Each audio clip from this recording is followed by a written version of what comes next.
بسم اللہ الرحمن الرحیم، السلام علیکم ورحمۃ اللہ۔ اچھا جی، کچھ دن پہلے جو فیصلہ آیا تھا سپریم کورٹ آف پاکستان کی جانب سے، ایک قادیانی کو 5,000 کے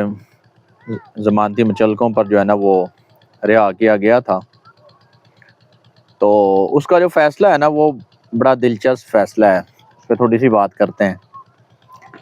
قاضی صاحب نے نا اپنے فیصلے میں قرآن پاک کی آیتوں کو کوٹ کیا ہے، بڑی اچھی بات ہے۔ بلکہ ہم تو جناب مطالبہ کرتے ہیں کہ آپ جو بھی فیصلہ کرتے ہیں نا، بالکل تمام فیصلوں میں جو ہے نا وہ اس چیز کو مد نظر رکھا کریں، قرآن کی آیتوں کو، حدیث مبارکہ کو جو ہے نا کوٹ کیا کریں، اچھی بات ہے۔ اس میں جو پہلی آیت کوٹ کی گئی نا، وہ اس کا مفہوم یہ ہے کہ لا اکراہ فی الدین، کہ دین میں نا کوئی جبر نہیں ہے، تو اچھی بات ہے۔ اب سوال پیدا یہ ہوتا ہے کہ پاکستان میں دین کے معاملے میں کہیں پر بھی کوئی جبری نظام موجود نہیں ہے۔ آج تک کسی بھی مذہب کو یا قادیانیوں کو بھی اگر آپ لگا لیں تو جبری طور پر جو ہے نا وہ کبھی کسی قادیانی سے نہیں کہا گیا کہ آپ جناب اسلام لے آئیں، آپ گن پوائنٹ کے اوپر کسی سے کہا گیا ہو کہ جناب آپ قادیانیت کو چھوڑ دیں، ایسی بات ہی نہیں ہے۔ تو جب بات ہی نہیں ہے تو پھر آیت کوٹ کرنے کا مقصد کیا ہے، مطلب کیا ہے؟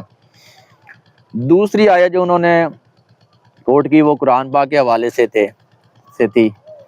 کہ رب نے کہا کہ بے شک ہم نے اسے یاد دہانی کے لیے اتارا ہے اور ہم اس کی حفاظت کرنے والے ہیں۔ تو جناب اس کا مطلب کیا ہے اب کہ بھئی ٹھیک ہے، رب نے قرآن کو نازل بھی کیا ہے، رب نے اس کی حفاظت بھی کرنی ہے، لیکن اس کا یہ مطلب تو ہرگز نہیں ہے کہ اب جناب کوئی بھی اٹھے اور وہ قرآن پاک کی بے ادبی کرے، وہ قرآن پاک کی گستاخی کرے، وہ جناب اس کا غلط ترجمہ کرے، ٹھیک ہے جناب، وہ اس کا مطلب یہ آزادی تو نہیں ہے نا کہ جناب قرآن پاک کا معاملہ آ جائے، کوئی جناب جو مرضی کرتا پھرے اور ہم جناب خاموشی سے بیٹھ جائیں، ایسا تو نہیں ہے، اس کا مطلب یہ ہے۔ تو آپ بتائیں کہ جناب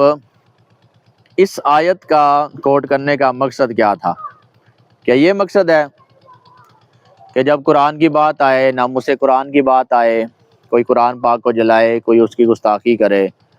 کوئی اسے اپنے مقصد کے لیے استعمال کرے تو جناب خاموش ہو کے بیٹھ جائیں؟ ایسا نہیں ہے۔ آخری بات یہ ہے، بڑی دلچسپ بڑی پیاری بات ہے کہ آپ نے آیتوں کو کوٹ کیا نا، اچھی بات ہے،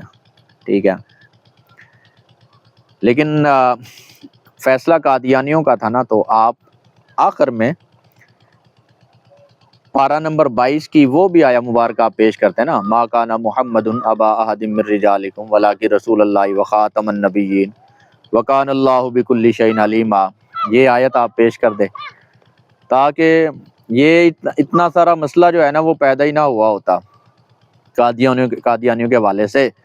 کوئی شور شرابہ ہی نہ ہوتا۔ آپ کا موقع بعد میں جو آپ نے وضاحتیں دی، آپ تشریحات دی، آپ نے پریس ریلیز دیا، جناب چینلز نے جناب آپ کی صفائی پیش کی، تو اچھا یہ تھا کہ جہاں آپ نے اتنی آیتیں جو ہے نا ان کو کوٹ کیا تھا، تو ایک آیت جو ہے وہ ختم نبوت کے حوالے سے بھی کوٹ کر دیتے اور ساتھ میں جو ایک حدیث جو ہے وہ بھی آپ کوٹ کر دیتے، تو یہ جو مسئلہ تھا نا یہ یہاں تک نہیں پہنچنا تھا۔ تو یہ قرآن کو اپنے مقصد کے لیے اور اپنا معاملہ سیدھا کرنے کے لیے، اور سمجھیں کہ اگر آپ نے ایک قادیانی کا دفاع کرنا ہے قرآن کے حوالے سے، تو یہ آپ کے لیے لمحہ فکریہ ہے اور اس کو تمام مسلمانوں کو اس کے بارے میں سوچنا چاہیے۔ اللہ تعالیٰ عمل کرنے کی توفیق عطا فرمائے۔